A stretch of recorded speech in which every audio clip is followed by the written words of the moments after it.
Having survived captivity with the globalists, we are back. After a day in captivity, we've made it out. More after the intro.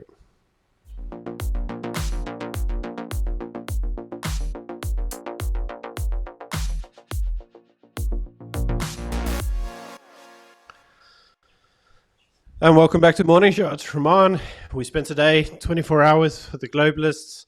It was tough, mate, but we made it out alive. How are you feeling? Indeed, we did. Lack of sleep. We didn't sleep much last night. You back in Kabuki land. I'm back in Gangster's Paradise. So, for context, the globalists, in inverted commas, are the DA. We spent 24 hours with John Steenhuisen, who is the federal leader of the DA. He kindly said we can have him for an entire day to film with, nothing else. Don't get excited. And we thought, let's have a bit of a reaction video to our day with John Steenhuisen and our thoughts about him, about his office, about the staff he keeps around, and really about like what work he does, because we were with him for an entire typical work day. And I'm just going to say, the guy works hard, man. The guy works really hard. We started at 8 a.m. and we got home at 10, and he still had another meeting to go to at 10. Yeah, he had a Zoom call at 10 o'clock about the coalitions and some godforsaken place. Something about Gangster's Paradise or something. Anyway, the whole thing is, obviously, we got there, just after 8. He had already been in the office for an hour.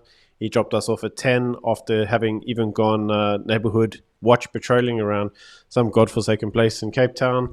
And then on top of that, he still went home to do a coalition talk, which I don't imagine would be fun. He sat doing questions with the president, even though the president didn't pitch, and he just basically talked to Parliament, who told him to footsec. And it was an interesting day, but you do get the sense of feeling that the guy works very long hours for very little praise. Yeah, and yesterday we released a video with him. He was our guest host on Morning Shot. And the comments were just a bit rude. Like the John that we know, based on the day we spent with him, is not the John that's reflected in the comments or people's perception of him in the comments. And I thought we could dissect that a little bit more. So I know John relatively well. I met him on 3 previous occasions. Yesterday was the 4th or the 3rd time I met him. And he's been the same for the past 3 years. Whenever I see him, he's always nice, always charismatic, isn't arrogant, nothing like that. He's always congenial. You never met him before yesterday. What were your impressions of him throughout the day? I thought he was really nice. I mean, obviously, when I got there, I didn't know him. And obviously, the more time we spent with each other, the more he relaxed and the more we just kind of got to talk. And, you know, one of my impression from John was he's just one of the lads. You know, and why that was nice is that, you know, and I said this to him, his staff. Sorry, Ryan, I know you're not going to like what I've got to say. But I just felt he was closer to a Trump character than a Helen Zille character. You know, he was just so based in many respects. And look, I understand you can't go and be a outspoken kind of politician and appeal to everybody like Juju does. And you know, because it doesn't work. It limits your voter base, and it isn't the liberal values that the DA stands for. But I personally felt that he was actually closer to us than he was to anyone else that we've interviewed. Don't know what your thoughts were. Yeah, so, I mean, as I said, he made us feel very welcome. His staff were very good, very professional. And the reason why we go see the DA so often, is because they're the only political party who actually answers their damn emails. You know, it's true. We want to vlog with Gaty McKenzie, we want to vlog with Herman Mashaba, we want to vlog with whoever, IFP. These people just don't get back to you for some reason. The DA, they got staff, they got professionals working there. They understand the value that we might bring or whatever. They're happy to accommodate us. And that's why we spend quite a bit of time with them. When I say a bit of time, like twice a year, 2 days a year. It's not like we work for them or something. Oh, but we shill for them, don't you know that, man? Like, we're proper paid for globalists. We shill for them all the time. 2 days a year. And what was interesting is when we did the video with him yesterday, which you should watch, and it is linked below, we purposely chose a clip from Giorgia Meloni, who is the new Italian Prime Minister, who's a conservative. And the clip was all about what she will do to defend God, family, tradition, identity of the Italian people, including borders. So we played that clip for him and we said, what is your reaction to this? And he was like, this is perfectly legitimate and he supports it. That is not something I expected to hear, especially on camera. And the more we wrestled with that idea, the more you find out the liberalism of the DA is pretty based, if we can still call it liberalism. It's and we raised that question, or you raised that question with him during it. You were like, as the Overton window shifts to the right, like, how liberal are you guys still going to be with the liberalism? And that was also kind of planned, because it was like, you do get the sense, and I said it to him as well, like, you are becoming right wing in your views. And he's like, no, I'm not. This is actually what we mean by liberalism. And to that degree, it's something that we sometimes see in the comment section. They claim we don't understand liberalism like it should be understood. And I must be honest and say, I think that's because even the liberals don't understand liberalism anymore. And that was interesting, because John himself actually also kind of agreed to that. And he said, the old labels are becoming, they're falling away. They don't mean anything. And that's why when you actually talk about who he was, believed, like he was closer to we were than I expected. I expected proper kind of like snowflake, left-wing, progressive bullshit. And we didn't get it. And it was a surprise.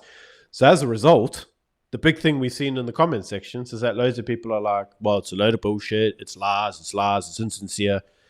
Did you get a sense that it was insincere, mate? Not in the slightest. We spent the whole day with him, and insincerity can be smelt. It's like sulfur in the air. You can smell when someone's bullshitting you, and you can feel when someone's being extremely insincere. Our conversation with John on camera, which will be released as a vlog in time to come, and our conversations off camera, he was basically the same person. There was a different delivery mechanism. Once he's on camera, it's more like politician John rather than the person John, which I suppose is just a habit, right? Which is perfectly fair. But there wasn't any break in comms in terms of the messages on or off camera. No. So I don't think it's insincere at all. And I think everyone who does say he's lying, or he's actually a progressive, or he's part of the WEF, or all that sort of stuff, they just need to spend a day with him. Not that I think he would want to spend a day with those sort of people, but just from our personal point of view, he was exactly the same on camera as off camera, especially in terms of themes and in terms of arguments. Yeah, and that WEF thing I think is really interesting, because we get accused of this all the time. We Putin fanboys with Putin money. Like, I don't know about you, mate, but every time I check the bank account, it still says 0.0. So, Putin, you're taking a long time to wire our money, man. Like, can you get this over with now? And obviously he gets that argument too. Oh, he's funded by Bill and Melinda Gates. He's funded by the WEF. He's got Soros money. And I understand why people would say that, because we've become accustomed to a lot of foreign entities coming here and trying to buy the country. I mean, we saw it with the Guptas, and we do see it with companies like Gun-Free South Africa, which are pushing a Soros type of narrative. With that being said, you don't get the grandeur that you expect to be behind that sort of money. It's not there. And we discussed this afterwards. I think the biggest disappointment that I've personally felt was that I went there looking to see where all the conspiracies were, where the money was, who was the hidden funders, what was the hidden agendas. And the more I spoke to them, the more I realized, like, there aren't any. It's just a bunch of people that have got good ambitions trying to do the best by the country. And I don't know if I was disappointed or glad by that. I think I was disappointed, because it's like I asked Helen, like, what do you really think's going on? And she was just like, nothing. It's just a bunch of idiots doing stupid things. And the disappointment that it's not like some big, huge conspiracy theorist, it's like such a come down, man. And you're like, oh, really? So all the shit that we're putting up with is just because stupid people are there. And she's like, yeah. Yeah, for the most part. And what was interesting to me is that when you actually spoke to John and his staff, and we spoke to Helen Ziller as well, they should also be part of that vlog, you just get a sense that these are people like who just want the best for South Africa. We may disagree with the tactics, we may disagree with the ideology or something like that. That's fair. But deep down, they just want a South Africa that sort of works so that their children stay here. That's the feeling I got out of meeting them for a whole day. Like, what do you think about that?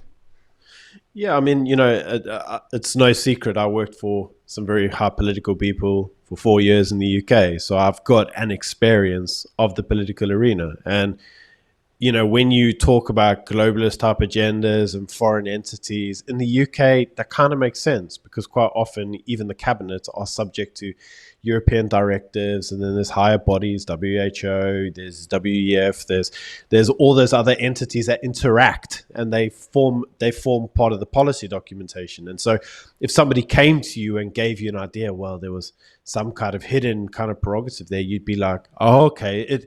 Even working in that apparatus, you feel like that might be a possibility. I did not get that from Helen. I did not get that from John. I did not get that from their staff. In fact, what I got were, and Helen said it, and I'm not going to spoil anything about the interview, but the one thing that Helen did say is, her family were refugees here. She just wants her family to grow up here and to enjoy the country that rescued her family as refugees from the war. Like, and she probably had a little bit of a tear in her eye. And that's why you say, like, you can spot insincerity. Mate, there was nothing insincere about anything she said because you could visually see her tear up and get a little bit upset by it. So, I don't know. Yeah. I don't know. What do you make of that? Yeah, and this is not a video about like you should vote for the DA, they're the best political party, whatever. Like we are sort of like the target market, but we still think they're a bit to the left of us on many things. We proper right wingers, proper conservatives, and things like that. But I don't see them as evil. Like I don't see them as people who want to screw the country for their own benefit. A big theme throughout the interview, which you will see with John in time to come, is devolution of power. Right, and we saw that in reality on the ground at night when we arrived at 7 p.m. rather, and left at 10 p.m.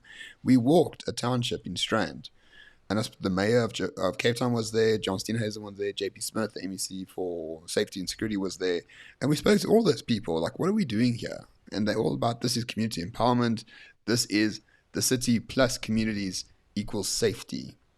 And the important part was devolving power to communities to make sure that they have the tools to protect their communities, to make it a safer place, to get rid of drug lords, to get rid of places where crimes happen, to get rid of litter and things like that.